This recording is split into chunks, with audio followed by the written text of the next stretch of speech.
Welcome to Healing Generations, a podcast creating a dialogue uplifting the importance of healing, strengthening, and supporting our communities, and that addresses the disparities and inequities in communities of color. Healing Generations is brought to you by the Healing Generations Institute, a collaborative initiative of the National Compadres Network and the Brotherhood of Elders. Be sure to subscribe to stay up to date on our new releases. Welcome to the Healing Generation podcast. My name is Ariel Jimenez, and I'm going to be one of your hosts for today's segment. Today, we want to take a moment and acknowledge that healing comes to us in many different forms and also has many different entry points into our lives. For some folks, healing came at a young age. Healing came through being raised in ceremony. For others, it came later in life through opportunities of uncovering or discovering our sacredness. Today, we will get an opportunity to hear from one of our younger staff here at NCN who came to us during the pandemic and who has had an opportunity to engage in healing and discover what healing means to her. But before we get to her, let me take a moment and welcome back one of my co-stars, Alejandro Osuna, who is going to be my co-star for today. So Alejandro, I pass the palabra over to you. Thank you, Ariel. Hi, my name is Alejandro Barons Osuna. I am one of the co-hosts alongside with Ariel. I'm very excited to welcome our guest, Caitlin Soriano here, and I'll be doing a little introduction for her. Caitlin Soriano is the Assistant Program Coordinator for NCN's Healing Generation Institute. She graduated from UC Irvine as a double major, which is freaking amazing. She studied education sciences with a specialization into early childhood learning and development and a psychology and social behavior. Caitlin was born and raised in the East Bay area, but her family roots come from the Philippines. She's a daughter of 3 hardworking parents and a sister to 2 younger siblings. So I want to officially welcome you, Caitlin. Welcome to the Healing Generations podcast, and we're very excited to have you. Thank you, AB. Thank you, Ariel. Thank you for having me. I'm so excited to be here and just have this chat with y'all today. Yeah. Well, we are equally excited to have you with us. So let's go ahead and get started. Today's just going to be a conversation about healing. But before we get to that, Caitlin, if you don't mind just introducing yourself, who is Caitlin and what is it about you that you want to share with us and the listeners? So hello, everyone, to my new relatives that are listening that hopefully I get to meet someday. My name is Caitlin Camila Lagda Soriano. And as AB mentioned, I am from the Bay Area and I identify as a Filipina American. Both my parents immigrated here when they were young. My dad coming from Guam and my mom coming from Olongapo City, which is in Manila. And from there, it's been a journey just trying to learn about their story and then also trying to unravel mine at the same time. And so like I mentioned, I am a Filipino American who comes from the Bay Area. And as AB mentioned, I am a graduate from UC Irvine. I studied psychology and education. And I really carry that with me, not just for the title, but because of the sacrifice that it took, not only for myself, but just for my family in order to get me there. And then also the doors it has opened me to. Again, not just for the title, for the professional stuff, but just in the relationships and the stories and the connections I've been able to make. And also be myself. And when I say myself, I mean my crybaby self, my sensitive self, my curious self, my loud self. It has been a privilege and honor to really live my truth in that way and be myself. So that's who I am. And I'm telling you, if I ever get to meet you, I will be your hype man automatically. I always wish to be everyone's little right shoulder cheerleader, but that's who I am. So yeah. Thank you so much for sharing. I know this next question is going to seem a little repetitive because it goes alongside with like conocimiento and like who you are and what do you represent. But, one thing for me, culture is very important. I mean, I grew up very much with my parents saying like, you have to be proud of who you are. You lose the language, you lose your culture, a lot of stuff like that. So I'm going to ask you about your culture. And I want to know, like, how do you define yourself like culturally? Like, what do you identify with the most? What are you most proud of about your culture? What's one thing like you want everyone to know like this is what makes my culture like so amazing. So growing up, I think I've always known I'm a Filipino. Like for me, luckily, I didn't grow up in an area where I didn't see myself. I grew up in Hayward, California, so there was a lot of Filipinos and the culture around me. And if there was an extended auntie or uncle or cousin that I just randomly meet, and all of a sudden, like, our culture is there. And I've actually learned recently that my dad's side is actually, they have Bicolano roots, and I'm no expert on the Filipino culture, but just being able to find these little pieces about my family and the little, connections. And in that, I was able to find out that my mom's side comes from Zambales in the Philippines, which has Ilocano roots. And even though we may not speak it, that's something I'm currently trying to explore and understand what that means for me and my family. Yeah, so I've actually been able to grow up also proud of my culture, whether it was just through food, always wearing like stickers, those cute stickers that show my food, or just saying I love rice, but then being able to elaborate and unpack that more in college was definitely like very dear to my heart. And about my culture that I am most proud of, I would say I'm most proud about my culture. We got bomb food. I'm not gonna like water that down. I really do think our food is just it's just so homey. Like, when you eat it, you're gonna have a full belly. It's not gonna leave you unnourished. Like, we make sure that our meals are made with love and are gonna keep you full, and that you'll also have some to take home. But the two things I want to highlight about my culture, at least for me growing up, was just how music was really important to my family, at least growing up. And I see it in my friends, just other Filipinos I get to meet in my life. Like, music really connects our soul and like our culture together. There's something about it that like allows us to dance, to sing to it, to just gather, whether it's just karaoke parties and just joining in that liveliness and joy.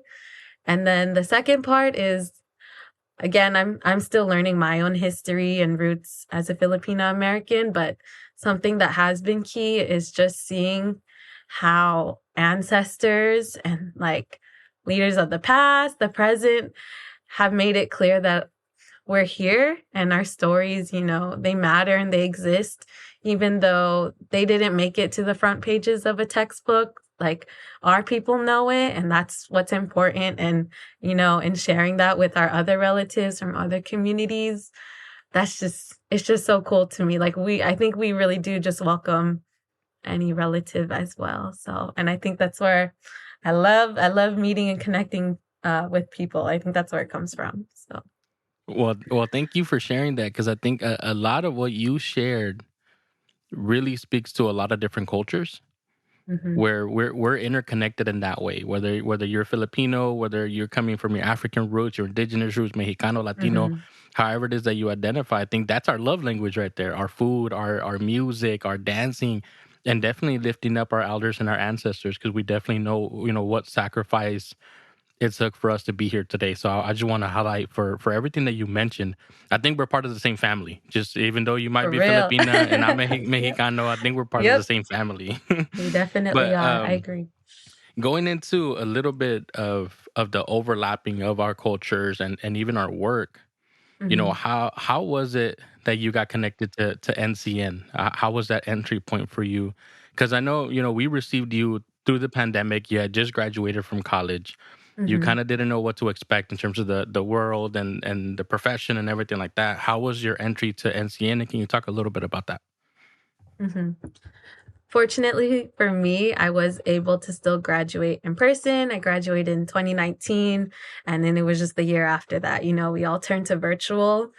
But something I was just reflecting on from my like beginning of a post-grad life was just, I remember going through my job search, going through my professional career, and really having this thought of like, because mind you, I was coming from experience of having leadership roles in cultural organizations. So shout out to my kababayan at UCI for being my home away from home those 4 years of my college, and really being so key to like building my identity and understanding my roots.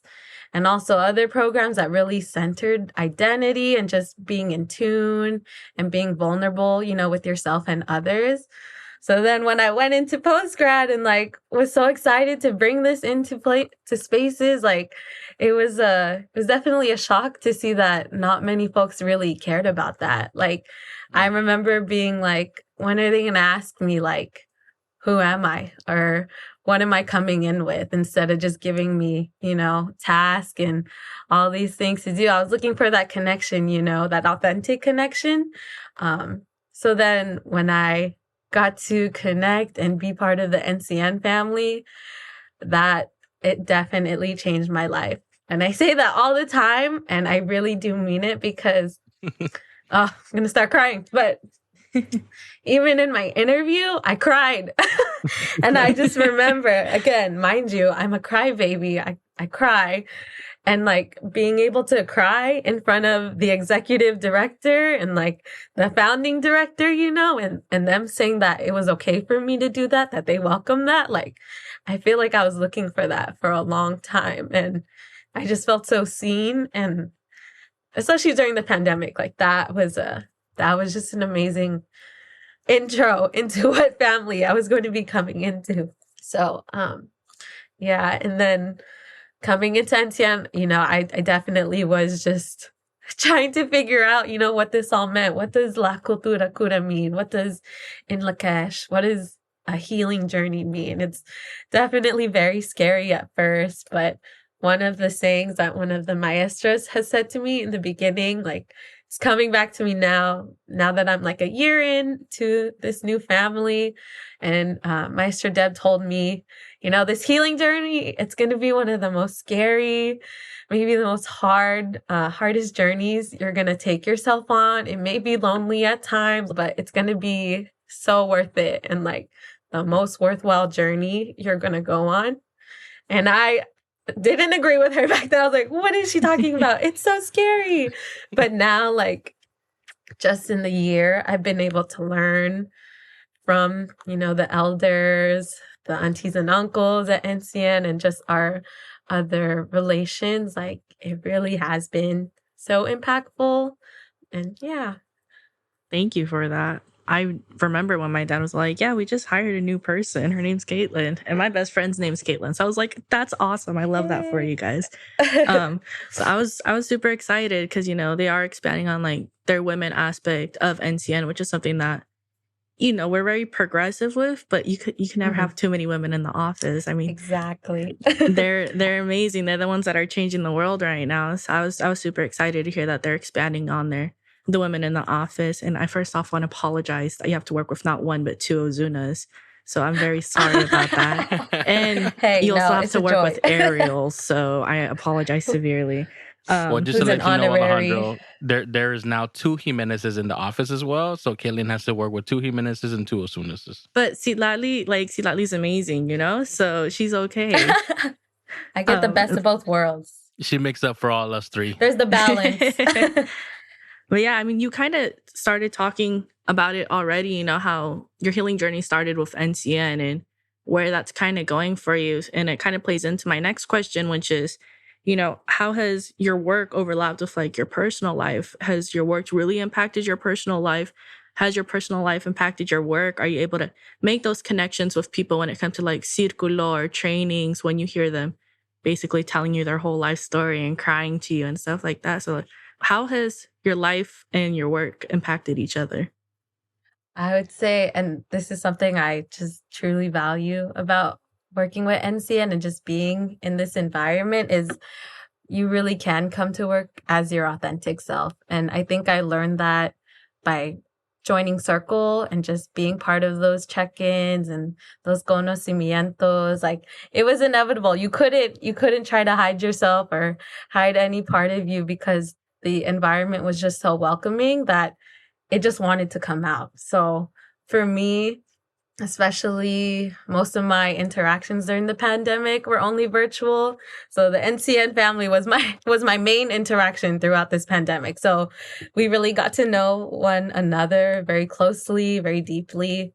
And, in those conocimientos, in those check-ins, like, there was some hard talks that had not had to be had, but just, natural conversations happening about what needed healing in my life that maybe was affecting my work or showing up, or folks could tell, like, are you okay? Like, how can I help?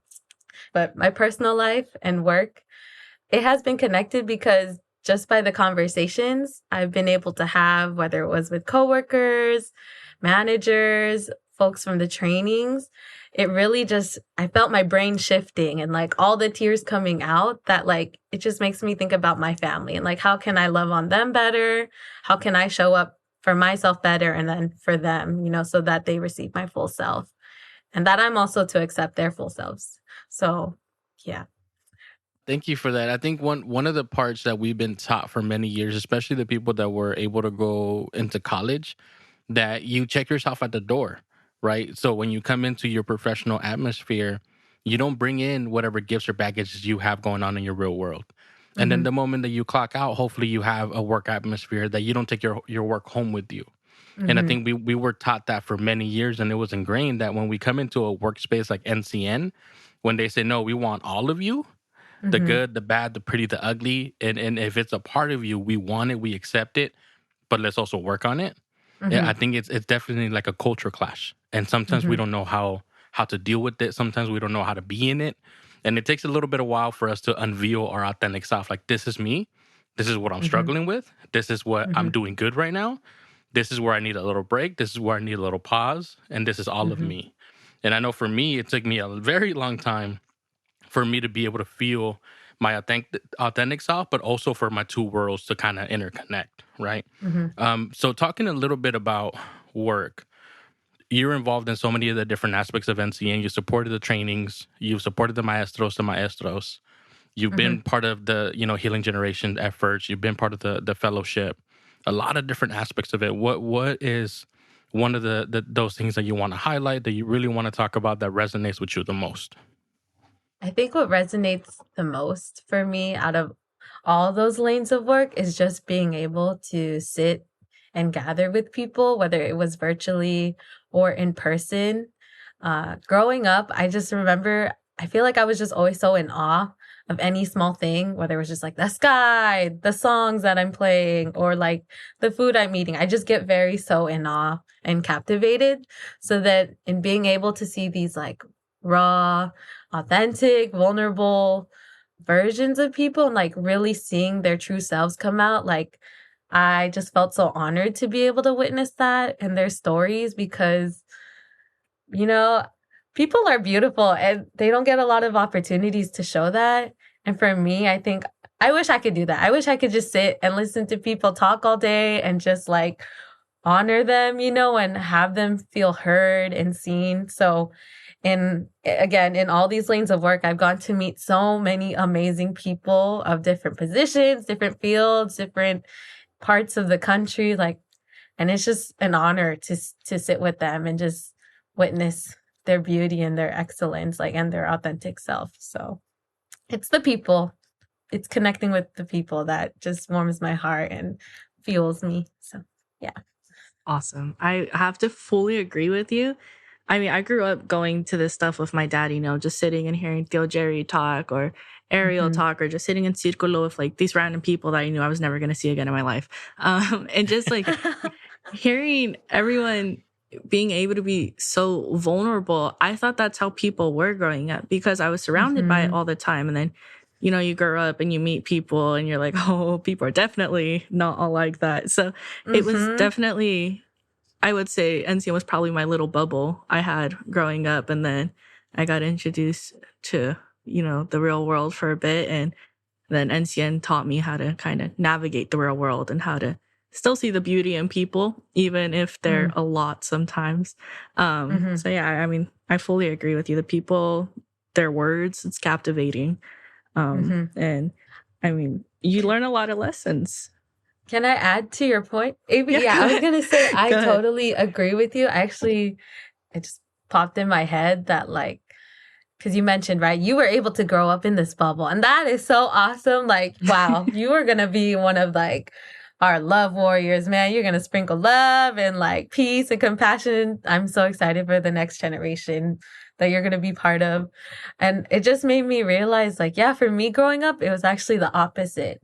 I feel like for me, I was looking for people to be vulnerable and like cherish the little things, you know, the little connections, and like be in awe and just pause, right? And just take in other people's stories, whether they're flawed, maybe they're not the most fun person to be with, or, you know, but just trying to be compassionate and like kind to one another. So then coming into this work, especially the trainings, and seeing all these heroes that do some pretty heavy work, but at the same time, good work, the heart work, you know, with our community, them having that same like passion, right? Like they're there to like, to acknowledge the vulnerable things, the little things. I don't know how to say it, but you know what I mean? No, like, I get what you mean. the soft things, right? Like people usually say, "Oh, that's soft. Like you can't, don't be emotional. Don't show that side." But then people who are leading with their heart, you know, like that's their superpower. I was like, "Wow, these people exist." You know, like we can lead with our hearts and our emotions, and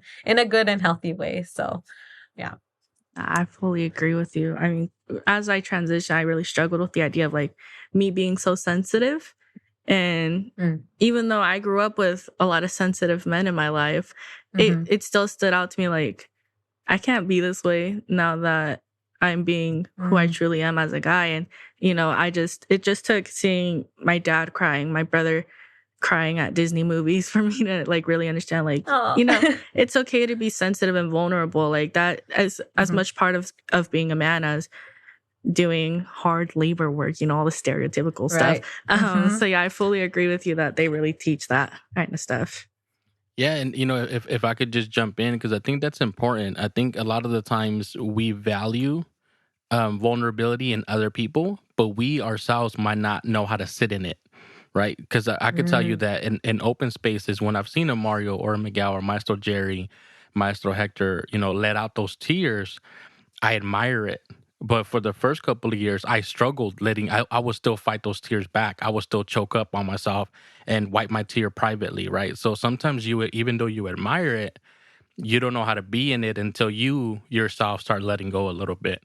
But you know, I just mentioned some of my maestros who walk with me in my journey. Let me ask you, Caitlin, you know, who is someone that you want to lift up that has walked with you in your journey, whether it's by teaching you what to do or by teaching you what not to do, right? Who is one or two people that you want to lift up? So I feel like for me, it's a good obligation, but the people that come to mind is, of course, is my family.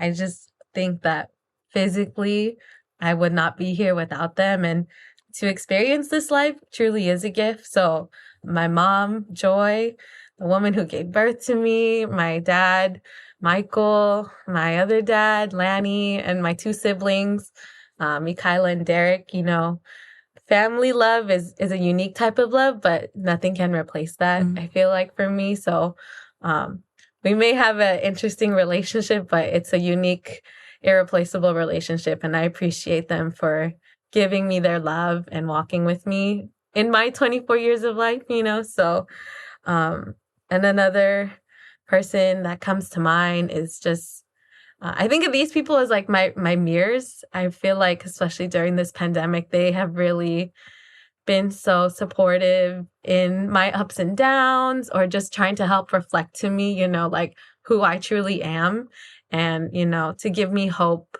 during this pandemic, to keep trying to stay connected to who I am. And those are my aunties, my uncles, my boyfriend, Kevin, my friends from college, even though we may be miles apart. And the one that I really feel like I really want to uplift them is just my NCN family. Like, I feel like in every conocimiento I've had, or a circle, I always mention that like NCN has been my saving grace. Like, not even professionally. I'm not even trying to like, again, talk about the titles, but just personally, and the connections we've made, and the love, the kindness, the patience that they have shared with me. I never thought I could find this like in the world. They truly were like a hidden gem. So shout out to my like mentor, big brother Mario Ozuna Sanchez, my other aunties and uncles, or my siblings, Ariel, Yesenia, Mickey, Ozzy, Cisco, like everyone. Sitlali, Vanessa, oh my gosh, my nose. Like, they truly have walked with me throughout all of this. So I just feel very grateful. Like, every interaction I've had with our NCN family has been so integral to my healing. Not even just professionally, like really personally. So, yeah. I knew that question was going to get me. That was very beautiful. Thank you for that. Thanks, Amy. I cry a lot. I'm just telling you. No. I have my tissues ready. No worries. My brother does too. If I could, offer up a little bit of, you mentioned all of those people that are connected to NCN. And one of the beautiful things that I've learned in many different ways from different of the people that walk with me is that the tears are a blessing, and that often we apologize for them. Right? I'm right now, in a fellowship, the Racial Healing Practitioner Fellowship with Maestro Jerry and Maestro Kevin, and one of the fellows there from Alaska, Colleen and Lyle, they shared with us that those tears coming from your face are actually your ancestors coming forward. And it was one of the first times that I had heard that. And so many times, when we apologize for our tears, we think we're bringing comfort to other people, but it's just a way for us to just acknowledge that what we just shared was beautiful. Your tears didn't come out of sadness right now. Your tears came out of appreciation for the people that have walked with you in that journey. And those tears are beautiful. So thank you for sharing those tears with us. Thank you for sharing those beautiful words with us. And thank you for uplifting those people that sometimes we can't think enough, right? So I just wanted to take a moment and just say thank you to both of you.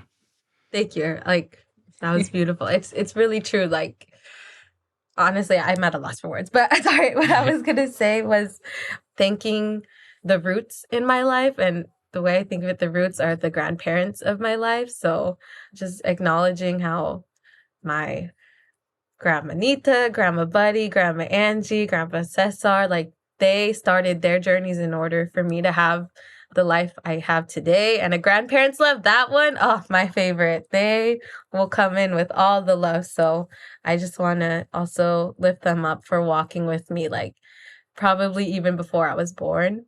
And then again, also Maestro Jerry for creating all of this, or just being the lead and showing people that this exists, this exists in our people, in our culture, and we can continue to build it together. And Maestro Susie, Maestro Deb, for also walking with me in my Mujeres journey. They've been very key in that as well. So, yeah. Thank you. Thank you. That was awesome. I love hearing people talk about the ones that, really walked with them on their journey. My mom always says it takes a village to raise a child, and you're never too old to keep learning and being taught stuff by your elders. So I very much appreciate your vulnerability when asking that question. I think that's going to be the word of this podcast, vulnerability. But now we're nearing one of my favorite questions, and it's a question I fight Ariel for every single time because I absolutely love asking it because I feel like you can learn so much from a person just by this single question. And it is, if you had a microphone and everyone in the world is listening to this single microphone, what issue would you like to uplift? There's so many issues that I would like to uplift. If I had that mic, that person's not getting the mic back. Like, that's how it would be if I ever got a mic. Like, no, we're going to go through the whole list. But for me, in college, I took a course on human stress. And my professor, one day, they brought in a speaker regarding, like, a topic on stress. And it was a victim of sexual trafficking. And for me, I always see that in the news, or it's just a distant topic for me. But really hearing that person's experience, it just really touched me and opened my eyes, and made me think to have someone's vulnerability be taken away so young. And in that way, like, that's something I wish would never happen in this world. I really wish that was something we could all work together to take away in this world, because I think that touches on, taking away someone's sacredness for sure. And again, most of the time, the victims are very young. And again, just to experience that at a young age, like, it just breaks my heart. And I wish we could all join together to help in that effort. And the other issue that I wanted to lift up, especially recently, and I'm still learning to educate myself on, is just our relationship with Mother Earth. and nature, there's different lanes to it, but with all that's going on in the world, politically and then environmentally, socially, I just have this thought of like, if we reconnected with the earth and valued it for what it was, I feel like we would be able to see such like interconnected teachings and how we could be with one another, in relation with one another. So I feel like if we heal our connection with the earth and begin taking care of our home, again, that's going to lead into our relationships and homes with others. So yeah, those are the two that come to mind, like very clearly. So thank you. Yeah, and I definitely agree that we got to get you a stage and a mic to really talk about those issues, because I think we do definitely need to lift up Mother Earth, everything that she provides to us that sometimes we take for Mm-hmm. granted, and everything Mm-hmm. that we have also within our own bodies, right? Because our bodies mirror Mother Earth in terms of the amount of water that we have, all the elements and everything else, but also the other issue too of human trafficking. A lot of our Mm-hmm. women that are going missing within the indigenous world, people that are being trafficked all over the world from all genders. And I think we need to bring a stop to it, and a Mm-hmm. lot of people need to stand up to voice against it. So I thank you for that. Whatever, however that might show up for you, whether it's a classroom, whether it's a protest, whether it's reading something on social media, however it is that we could contribute, I think definitely we need to have a unified voice against that. And Mm-hmm. and I think that we do need to bring more awareness to it. So thank you for lifting up those issues. I will be honest that a lot of my awareness of issues like that really came when I was sitting in circle and hearing the Mm-hmm. circle keepers talk about what's going on in the real world, and whether it's happening in Buffalo, whether it's happening Orange County, whether it's happening somewhere else. How does that impact who we are today in this world at this time in my city? So I think, Mm-hmm. sitting in circle definitely helped me process a lot of those emotions, helped me process a lot. So, a question to you is, I know you've been supporting the Young Women Warrior Project. How has that been for you in terms of being able to sit in circle, being able to go through Joven Noble, not only as a participant, but also as a co-facilitator? Like, how has that journey been for you? I'd say that journey for me has been really eye-opening because, to be real, I think mentally I still think I'm 16 or 18. So coming into this circle, working with our youth, I was like, oh, I'm right there with them. I get it. And then I'm just like, oh no, I forget, I'm 24, and the students here, they're like 16, 17, 18, and just hearing their stories and their day-to-day experiences, or just even their reflections, I'm just like, wow. And you're 16? Like, dang, that's what I'm saying. Y'all are gonna save the world. Like, I'm so excited to see what they're all gonna do. But coming in as a participant and a facilitator, it definitely was a reminder to me, that in being a circle keeper, you're there to walk with folks. There's no hierarchy, like you don't have to be the end all. What's the saying? Like, And I'll be all. yeah, the end all be all for knowledge, right? Or have to bring in every piece of knowledge. Like, it's really just sitting with each other and like having it come out from just sitting with each other. So, and I would say, like, from sitting with those young women or the youth in that circle, the big, like, aha moments or teaching moments, it didn't come from me or my other co-facilitator sharing those pieces. It really was from the youth, and like hearing them share and then reminding me, like, oh, you're right. How can I be a positive example? How can I still be compassionate with others? Yeah. What has been your favorite teaching so far, sitting in circle, that resonates with you? Honestly, palabra. Like, it just goes back to everything. You can apply it to so much, and we go into like really good topics in circle, but when we come back to that closing part of the circle and asking what our commitment is to each of the values or one of the values, like when I walk away from that circle, it just reminds me of my connection to that circle, and keeping my word, not just for the sake of completing a checklist or anything, but really like, okay, how can I keep my word and stay a positive example to others? So I would say it's palabra. Palabra. Yeah, let's go. There you go. um, no, I fully agree with that. I mean, I wear sweaters. For those that don't know, I'm wearing a palabra sweater like this all the time, and I always have people coming up to me and like, especially Spanish speakers, kind of laughing because they're like, word Mm-hmm. pop off, and I'm like, no, let me explain to you what this means. And I think it is a very important teaching. It's one of the first ones we're taught when we Mm-hmm. go through Círculo for the first time, and what does it mean to be a person of your palabra. I think it's especially important that our youth, kind of get to know that, especially starting young, raise them what it means to be a person of their palabra. So my next question to you is about youth, if you couldn't tell by me segueing over there. And it's, our youth are going through a lot right now. It's a tough time to be a teenager, to be a kid with everything Mm-hmm. that's happening in the world right now. So my question to you is, what advice do you have for the next generation that are, trying to save the earth and, just humanity as a whole? It's a lot of Mm-hmm. pressure on them. So if you have any advice, what would you give them? For the next generation, I've said it, like, they are levels advanced. They are going to really change the world. And I can't wait to see it. And for those out there who are on that journey, especially as we're navigating this new entry back into normal, right? Or this new normal, I would just want to say, be gentle with yourself. Be patient. It's okay. You're not alone, and this isn't all meant to be on you.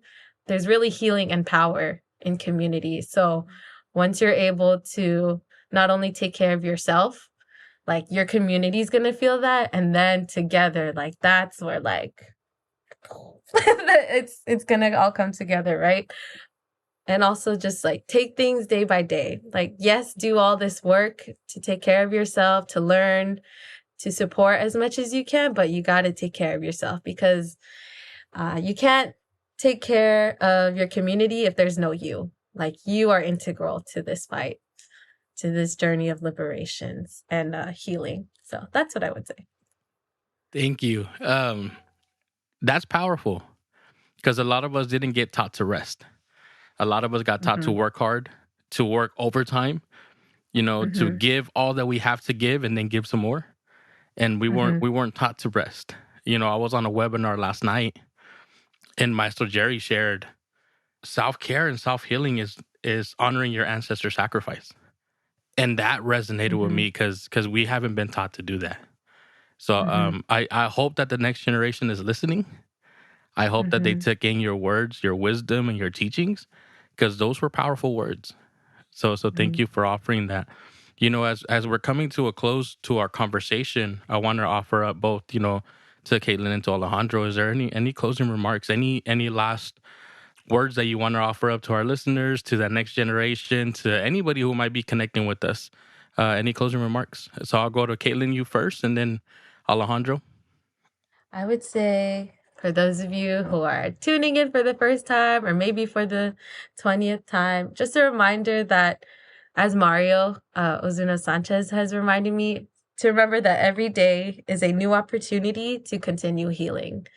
So every day looks different, right? Like, how you may show up, what you may be facing, but give yourself peace and grace and patience. Give yourself that love that you show to others.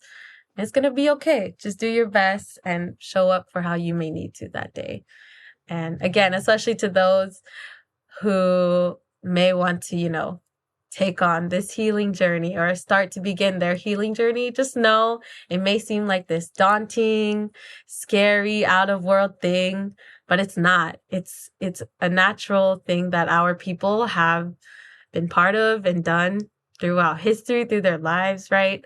And it's just something waiting for you to reconnect with. So it'll be there waiting for you whenever you're ready to show up for it, but just know it's always going to be there waiting. So much love to everyone. So thank you. That's for me.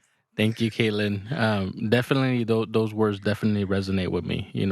We always have a new day to connect to healing. Alejandro, any closing remarks?